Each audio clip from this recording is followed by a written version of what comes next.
Welcome to another tiny lecture presented by Archaeology Now. I'm Scutt. I'm Properties Curator at English Heritage.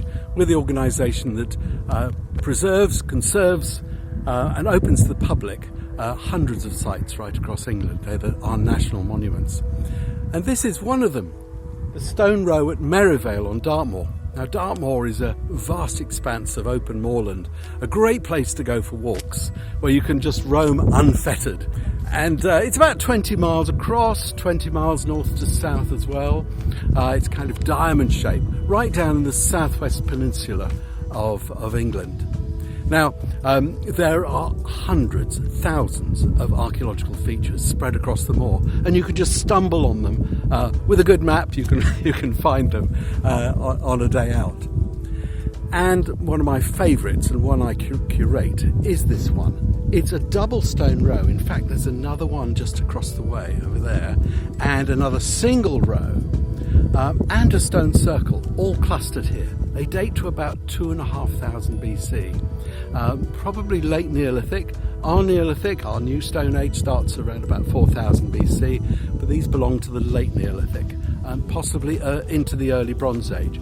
And most of the monuments on Dartmoor date to this period. There are about 84 of these stone rows. There are other stone circles too. There are cairns, burial cairns as well, dotted around. There are barrows, burial mounds.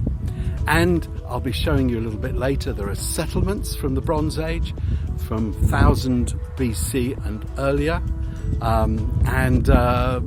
just incredible field systems, which is, I think, my favourite bit, but I'll tell you about that a little bit later. So this stone row, well, we don't know what it's for.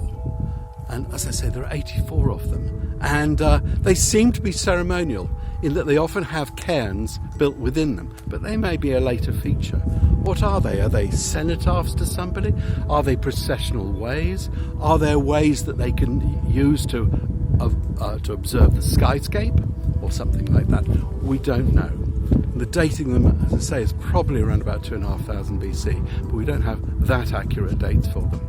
The cairns have been excavated quite a lot. Some here, there's a kist vein here. A kist is a stone box, now open and empty, dug by some curious antiquary a couple of hundred years ago, I guess. And a lot of them have been robbed. There's the beautiful one at Fernworthy that had a lovely beaker, a copper knife, a flint knife, and a lovely shale button. And then more recently, an amazing, well-preserved, all the organics were preserved, burial up on Whitehorse Hill in the north of Dartmoor. Now there we actually had nettle fibre, beautifully sewn into a garment or something like that.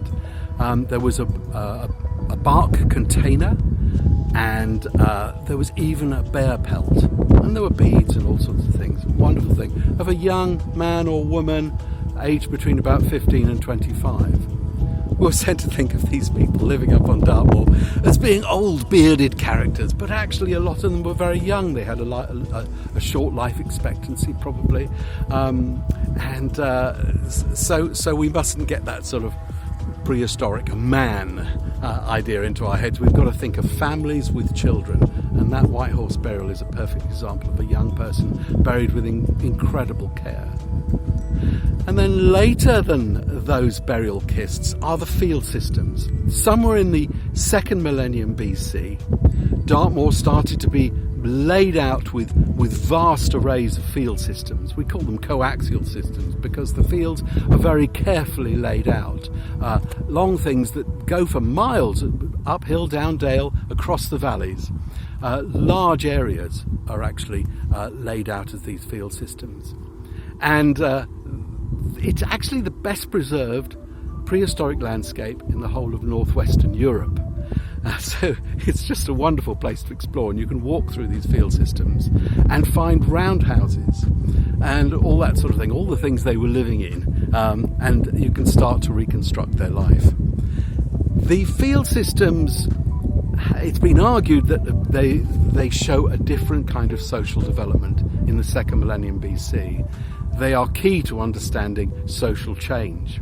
Some people argue that these field systems have just grown like Topsy, but I'm one of those who I think favours a kind of organisation, a social organisation. It doesn't have to be a single leader, but certainly wide-scale cooperation. Perhaps a team of people, perhaps all the local farmers get together on a regular basis and say, how are we going to divide up this landscape?